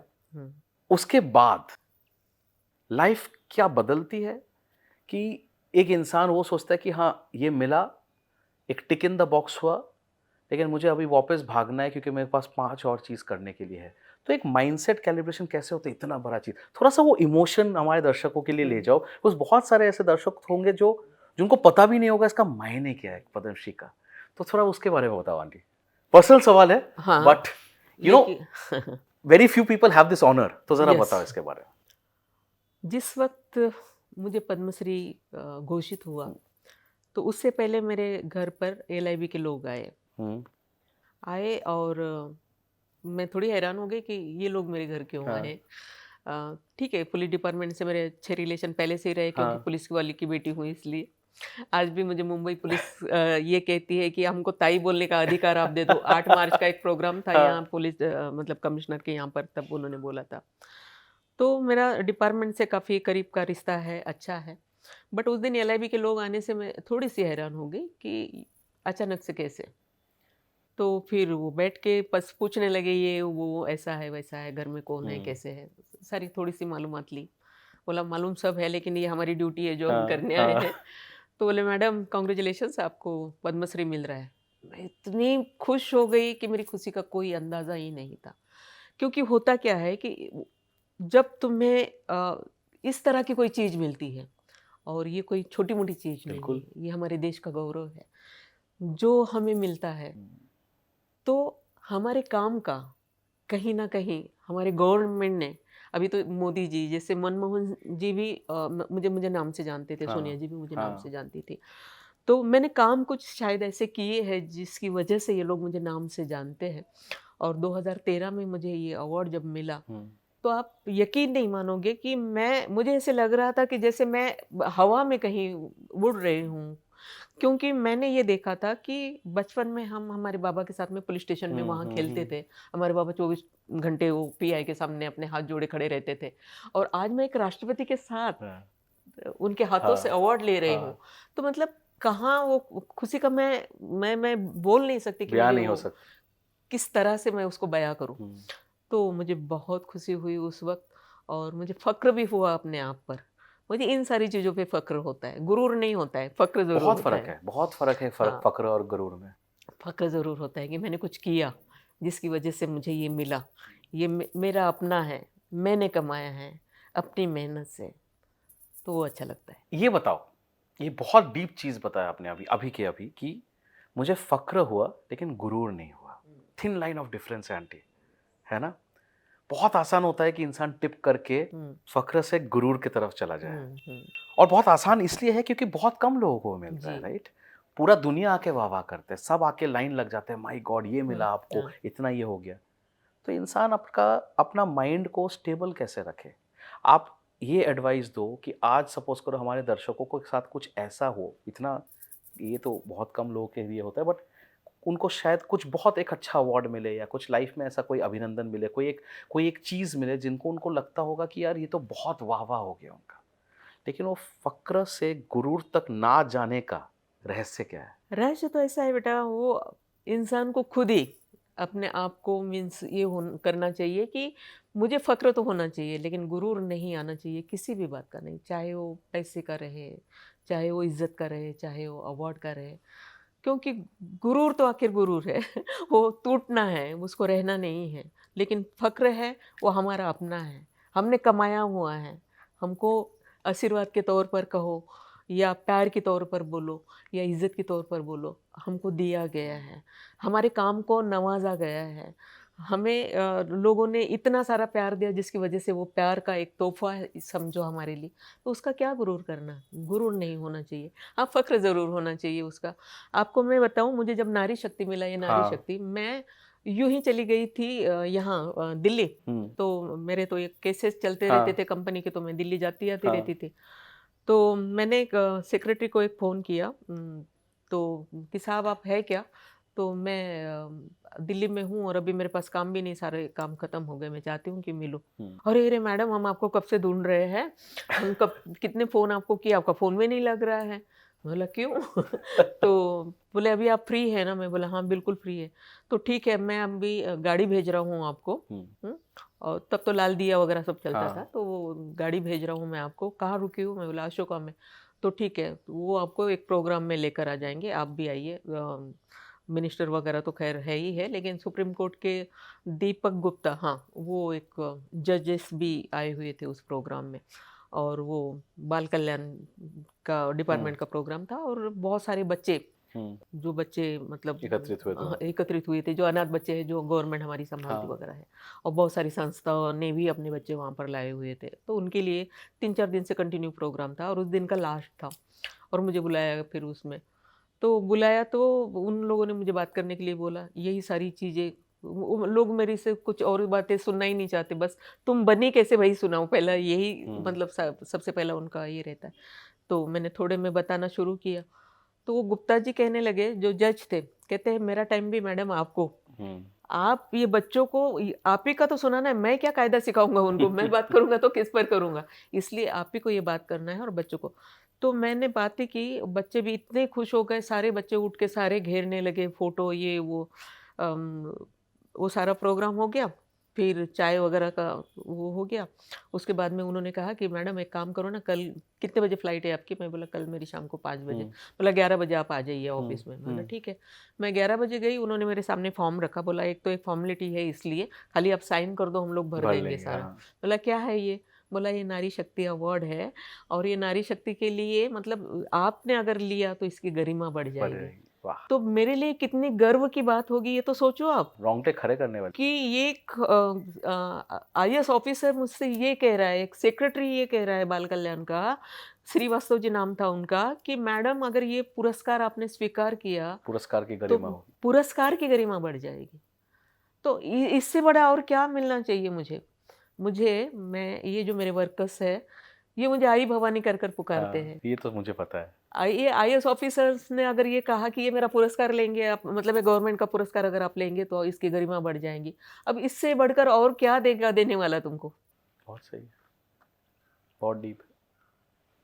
इसी के साथ एक कनेक्टेड क्वेश्चन आता है, एंड शायद ये आपके एंटरप्रेन्योर माइंडसेट का ही रीजन है, बट एक सवाल ये उठ सकता है कि एक इंसान ने सब कुछ कर लिया, कहीं से उठ के इतना बड़ा एक एम्पायर खड़ा कर लिया, उद्योग पत्नी बन गई, इतने लोगों का जिंदगी, लाइवलीहुड को इम्पैक्ट किया, इतने लोगों का घर पाला, पद्मश्री या पद्मश्री भी हो गई, नारी शक्ति भी मिल गया, इतने अलग अलग बिजनेसेस हो गए यार। लेकिन ये इंसान अभी भी इतनी मोटिवेटेड है, इसके अंदर अभी भी वो ज्वाला है, इसके अंदर अभी भी वो आग है।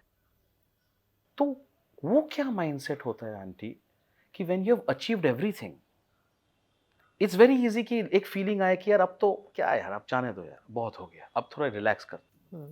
लेकिन एक माइंडसेट, एक एंटरप्रेन्योर का जो आपके अंदर मैं हमेशा देखता हूँ, जब भी आपसे मिलता हूँ मेरे को प्रेरणा ये मिलता है कि at any given point of time आपका वो हंगर कांस्टेंट है, आपका वो वांट कांस्टेंट है, आपका वो कुछ ना कुछ करने का वो जो एक आंखों में जो वो ज्वाला है हमेशा दिखता है जी। और मैं एक ही तरीके से जीता हूँ कि इटर्नल ऑप्टिमिज्म जिसे कहते हैं वही एक हथियार है एक एंटरप्रेन्योर का। मेरा लाइफ आपके 1% भी नहीं है, मैं तो अपने आप को बहुत प्रिविलेज समझता हूँ व्हेन आई अरे लुक अभी एट तुम योर लोग लाइफ। बच्चे हो, मेरी उम्र तक आने तक तो बहुत कुछ बन जाओगे।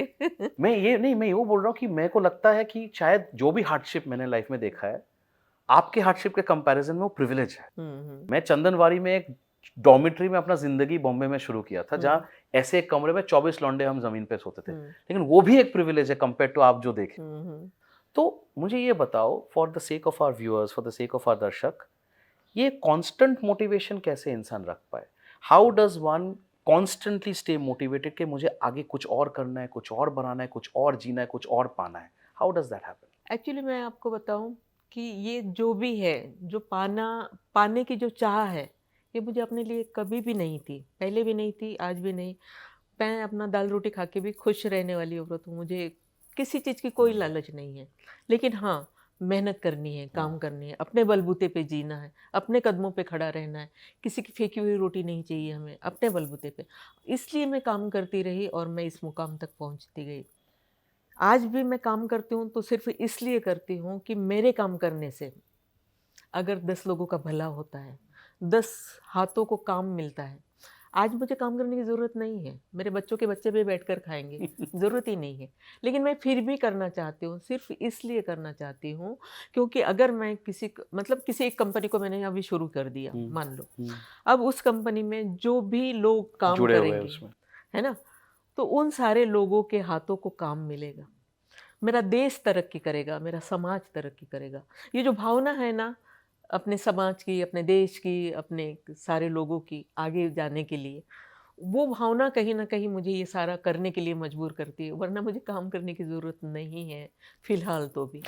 और इंसान है, बस जो भी चीज़ें आती है, सीखते रहना चाहिए, आगे बढ़ते रहना चाहिए और उसी में ज़िंदगी है। और जब तक हम लोगों को नहीं आगे बढ़ाएँगे, जो करना नहीं चाहते कुछ काम, ऐसे भी है। अच्छा, एक और चीज बताओ, बहुत सारे हमारे दर्शक ऐसे होंगे आंटी हुँ, जिनका जब चैलेंजेस आते हैं हुँ, तो हिम्मत टूट जा सकता है। आपने ऑपोजिशन देखा, हुँ, आपने थ्रेट देखा, हुँ, आपने गुंडों का थ्रेट देखा, हुँ, आपने सुपारी का सिचुएशन देखा, हुँ, पॉलिटिशियन का दबाव देखा। हुँ, अब इससे ज्यादा प्रेशर एक इंसान क्या देखे, है ना, बहुत सारे होते हैं। ये एक इंसान जो दृढ़ता होता है, जो हुँ, करेज होता है, जो जो साहस होता है, वो साहस और दृढ़ता को एक एंटरप्रेन्योर टूटने ना दे जबकि इतने सारे सिचुएशन आए, हुँ, उसका कुछ तोड़ क्या है?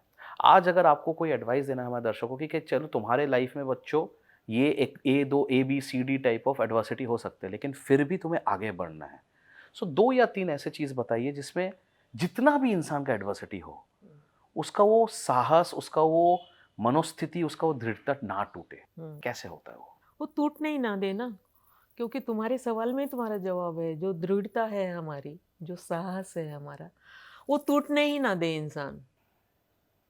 है तो हम इंसान ही ना, हमारे अंदर ही सारी चीज़ें हैं, पॉज़िटिव भी हमारे अंदर है, पर नेगेटिव भी डर तो हमारे लगता है अंदर। ना आंटी। क्यों डरे?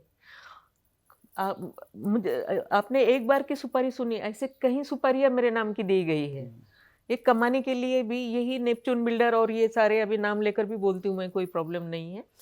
लोग यहाँ बैठे रहते थे बाहर, मैं कल्याण से आती थी, उस वक़्त मैं कल्याण से आती थी। आज जाके मैं यहाँ थोड़ा रुकती हूँ क्योंकि काफ़ी ट्रैफ़िक की तकलीफ़ हाँ। होती है। मैं कल्याण से आती हूँ, मैं कैसे आती हूँ, कितने स्पीड ब्रेकर है, कहाँ गाड़ी रुकती है, कितने सिग्नल है, क्या बताऊँ मैं आपको? इस तरह से मुझे यहाँ के हमारे घाटकोपर के पुलिस ने आके बताया कि मैडम आप सँभाल के रहिएगा, यहाँ पर भी आपकी सुपारी दी गई है। तो अगर आप आपके दर्शकों को बताइए ना, सुपारी से बढ़कर, जान से बढ़कर और कौन-सा डर हो सकता है? किस चीज़ को डर कहते हैं? जान से बढ़कर तो डर नहीं है ना। जब तुम्हें पता है कि तुम्हें मारने वाले, पुलिस आके तुमको बता रही है, सीआईडी पुलिस आके बता रही है कि आप सँभल के रहिएगा। ना हमारे कार्यकर्ते जो हमारे वर्कर्स हैं बेचारे, बैठे रहते थे जब तक मैडम गाड़ी में नहीं बैठे। मैं बोला मेरे पास रिवॉल्वर है, काहे को तुम डरते हो? मेरी 6 गोलियाँ हैं ना, जब तक 6 गोलियाँ है तब तक तो मुझे कोई मार नहीं सकता। खत्म हो गई तब देखा जाएगा। वैसे भी एक ना एक दिन तो मरना है, ठीक है ना? अगर मौत इसी तरह से लिखी होगी तो ऐसे ही सही। तो इसका मतलब ये तो नहीं है ना कि मैं काम ही ना करूँ, यहाँ आना ही छोड़ दूँ कि अरे नहीं मैं वहाँ कैसे जाऊँ? क्योंकि लोगों ने मुझे मारने की सुपारी दी हुई है। क्योंकि वो जो कुर्ला की हमारी ज़मीन थी ना, जो 2 एकड़ हमारे वर्करों ने पहले ही बेच दी थी, उसका भी बहुत लंबा-चौड़ा किस्सा है, उस पर भी बात करूँ 1 घंटा जाएगा। तो मुझे मुझे डर नहीं लगता और मुझे ऐसे लगता है कि दर्शकों को भी नहीं डरना चाहिए। डर नाम की चीज़ होनी ही नहीं चाहिए। किस चीज़ का डर है? डरोगे तो मरोगे। गब्बर सिंह। बिल्कुल। इसके साथ हम एक बहुत इंटरेस्टिंग सेगमेंट में आते हैं हुँ, और ये पेनल्टिमेट, आखिरी से पहले वाला सेगमेंट है जिसका मतलब ये होता है कि इंसान तब अपने लाइफ बोट्स के बारे में बात करे।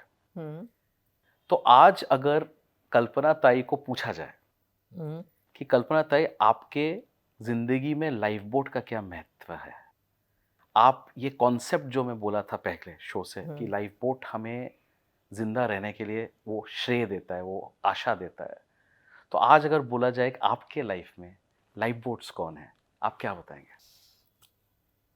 हम्म। चलो कुछ तो चीजों पे आपको सोचना पड़ा। नहीं, सोचना इसलिए पड़ा। ओके। किसी को मिस मत कर जाना उस हिसाब से। पहले ये बताओ, ये मानते हो जिंदगी में लाइफ बोट की जरूरत बहुत है? वो तो है। ये जिंदगी में लाइफ बोट का काम क्या है? डूबने से बचाना। तो हर इंसान का कोई ना कोई लाइफ बोट होता है। तो आपके लाइफ में कौन ऐसे पात्र थे जो इसको आप लाइफ बोट का श्रेय दोगे और बोलोगे ये जिंदगी में थे तो आज कल्पना ताई यहाँ है? मन्नान गोरे। ओके। हाँ, क्योंकि वो जब से जुड़े थे जिंदगी से, तो जितनी भी मुश्किलें या तकलीफें होती थी तो सामने वही खड़े रह जाते थे पहले, कि हर तकलीफ को अपने आप पे झेल झेल देंगे, लेकिन मुझ तो उस तकलीफ को आने नहीं देंगे। मतलब इस तरह से उन्होंने मेरे साथ में मिलकर काम किया। तो उनकी कमी तो खैर बहुत खलती है अभी भी हम लोगों को। तो मेरे तो लाइफ बोर्ड वही थे। बहुत सुंदर। ये इसके साथ हम आते एक आखिरी सेक्शन है ना, ये आखिरी सेक्शन बड़ा बॉलीवुड इंस्पायर्ड है। ठीक है आंटी, कि मेरी टीम ने ना बहुत इंटरेस्टिंग चीजें किया हुआ है। अच्छा। जैसे कहते हैं लाइफ बोट शॉट्स। तो ये रैपिड फायर क्वेश्चन है, हैम्पर मत मांगना, मेरे पास कोई हैम्पर नहीं है। शायद हैम्पर मैं आपसे ले लूं प्यार मोहब्बत और आशीर्वाद का, बट ये कुछ क्वेश्चंस है जो रैपिड फायर है। तो मैं पूछूंगा, आप 1 सेकंड में सोच के बताइएगा। हाँ, और एंटरटेनिंग वाला होगा ये, ठीक है? आपके घर में सबसे अनोखा आइटम क्या है? सारी एंटिक चीजें। सबसे अनोखा, what is the most unusual item in your house जो आपको याद हो 1 सेकंड में सोच के? शंख है मेरे घर में। अच्छा। बहुत खूबसूरत, बहुत अच्छा। क्या खासियत है उसका? अभी अभी जस्ट किसी ने दुबई से एक शंख उसी तरह का भेजा था, एक वीडियो करके भेजा था। कहा था कि ये लक्ष्मी शंख है और ये बहुत मतलब बहुत पुराना ऐसा शंख है। अच्छा। और जिसकी वजह से खूब इसके जो ये आते हैं, वॉइस आते हैं, वो बहुत अच्छे होते हैं। तो मैडम इसको ले लो। तो क्या प्राइस है? 5 करोड़ रुपया उसकी प्राइस है। तो मैंने कहा अच्छा। तो मैंने तुरंत अपने घर के शंख का उसको फोटो भेज दिया। तो मैं बोला देख, मुझे ऐसे लगता है फोटो से तो तेरे शंख से भी मेरा शंख अच्छा लग रहा है शायद। वो मैंने कहीं जमाने में 1 लाख रुपए में खरीदा था, लेकिन आज उसकी कीमत शायद वैसे ही होगी, क्योंकि उसका कुछ तो छोटा सा एक पार्ट निकल गया था। तो मैंने जयपुर भेजा था उसको बनाने के लिए कि जाके इसको बना के लेकर आ। तो वो लड़का जो लेकर गया, तो वो बनाने वाले ने बोला इतना ऐसा आसानी से लेकर क्यों घूम रहा है इसको, तू तेरे को मालूम है इसकी क्या प्राइस है? उसने बोला नहीं, मेरे आंटी ने बोला लेके जाओ इसको, लगा के लाओ, वो मैं लेकर आ गया हूँ। तो इस तरह की हेरिटेज चीजें मुझे उस जमाने से ही कलेक्ट करने का शौक था। और कभी मेरे घर आना तो बहुत सारी ऐसे ही आपको चीजें मिलेगी। पक्का, बहुत बार सीमा ने बुलाया, आशीष ने बुलाया, तो पक्का तो आऊंगा ही। आपका सबसे गो टू कंफर्ट फूड क्या है? एक्चुअली मुझे भूख ही नहीं लगती है और कोई फूड ऐसा है ही नहीं कि जो मुझे लगे कि खाऊं। उसके पीछे भी रीज़न यही है, क्योंकि खाने पे कभी ध्यान ही नहीं था। कभी लगा ही नहीं कि ये चीज़ मैं शौक से खाऊं, या वो चीज़ मुझे बहुत अच्छी लगती है, ये मैं इसे खा लूं। पर अगर सबसे दिल को खुश करने वाला क्या खाना है आपको? कुछ भी नहीं, दाल चावल मिल जाए बस है। जिंदगी में सबसे बेस्ट एडवाइस आपको क्या मिला और किससे, जो आज तक आपके दिल को एकदम पकड़ के रखा हुआ है? वही मन्नान गोरे जी ने दी। क्या एडवाइस दिया? यही जो हम लोग काम करते थे तो किस तरह से मीन्स काम करना है, ऐसे कुछ एडवाइस उनके थे जो वो दिया करते। कुछ ऐसा लाइन जो याद हो किस लाइफ के एडवाइस के बारे में? वो एक्चुअली ऐसे शायर थे। ठीक है, तो हर चीज मतलब शायराना अंदाज से बोलना उनका था। तो एक शायरी उन्होंने मुझे बताई थी कि जब तुम बात करो तो तुम मतलब जिस मुद्दे पे तुम बात करती हो तो उसमें ये सूट होता है। बताऊं? बताइए, इरशाद फरमाइए, फिर हम भी आपको बताएंगे 2 लाइन। शायराना अंदाज तो बहुत है हमारा, आपको पता ही है। तो उन्होंने कहा था कि मंजिल के जुस्तजू में क्यों भटक रहा है राही। क्या बात। मंजिल के जुस्तजू में क्यों भटक रहा है राही, इतना अजीम बन जा कि मंजिल तुझे पुकारे। क्या बात। चूम लेती है आकर के कदमों कदम मंजिल जब तुझे पुकारे, ऐसे हाय कुछ हाय, है। क्या बात। जो राही के बारे में बता रहा तो हम भी एक फर्क बताते बिल्कुल हैं, आप इरशाद बिल्कुल। फरमाइए हाँ। कि सलाम करते हैं रास्ते हम्म, उस मुसाफिर को, कि सलाम करते हैं रास्ते उस मुसाफिर को हम्म, जिस मुसाफिर के पैर में हर रोज नए छाले होते वाह क्या बात है। हैं। एंटरप्रेन्योर है ये, हाँ। कि सलाम करते हैं रास्ते उस मुसाफिर को जिस मुसाफिर के पैर में हर रोज नए छाले होते हैं। हम्म, तुम बुझने मत दो अपने दिल की दरारों को, हम्म, तुम बुझने मत दो अपनी दिल की दरारों को, हम्म, इन दरारों से तुम में उजाले होते हैं। क्या बात है। तो उसी को मतलब ये होता है ना, ये क्योंकि हमारे जो बच्चे हैं जैसे काम करने के लिए, करेक्ट, इसीलिए उनको बोला गया है कि मंजिल के जस्तजू में क्यों करेक्ट, भटक रहा है, बिल्कुल सही बात। तो इतना अजीम बन जा कि मंजिल तुझे पुकारे। बड़ा इंटरेस्टिंग क्वेश्चन है ये। आपके बारे में जी। सबसे इंटरेस्टिंग चीज क्या है जो आपके सबसे सगे लोगों को भी पता ना हो?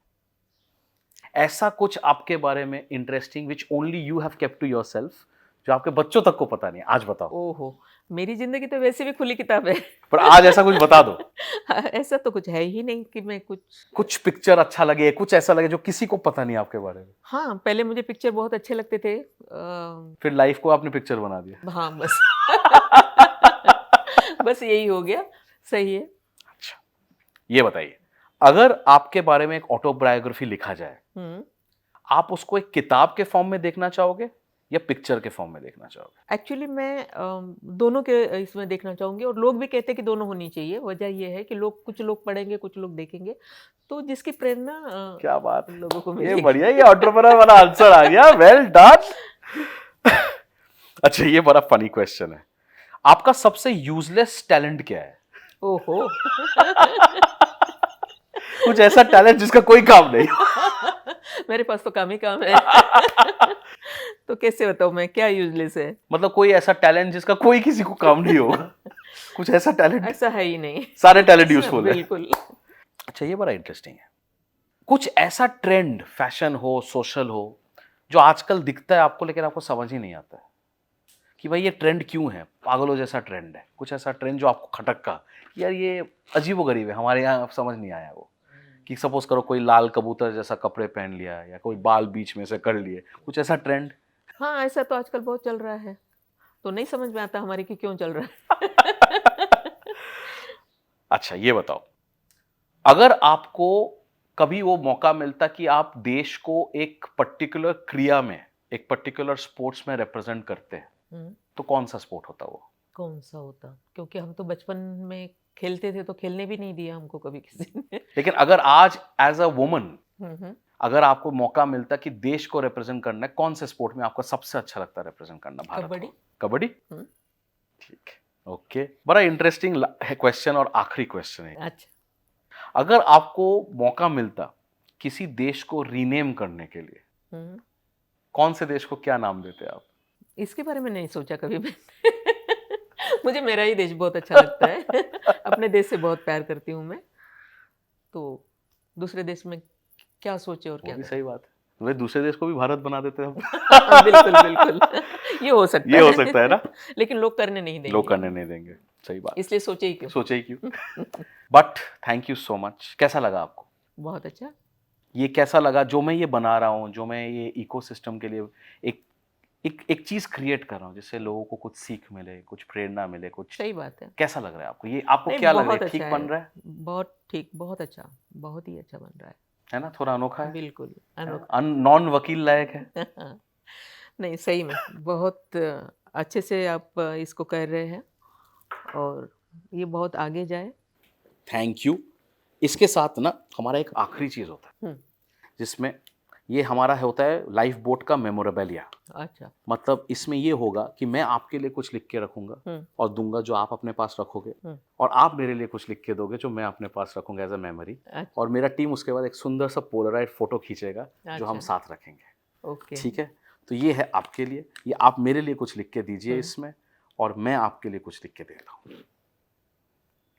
पेन। यहाँ पे बड़ा कच्चा, मतलब ये कर दिया तुमने। एक तो मैं कुछ भी लिख दो, प्यार से लिख दो।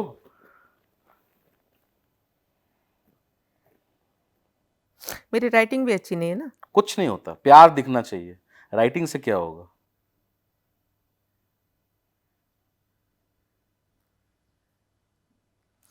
इसमें कोई टाइम नहीं था ना।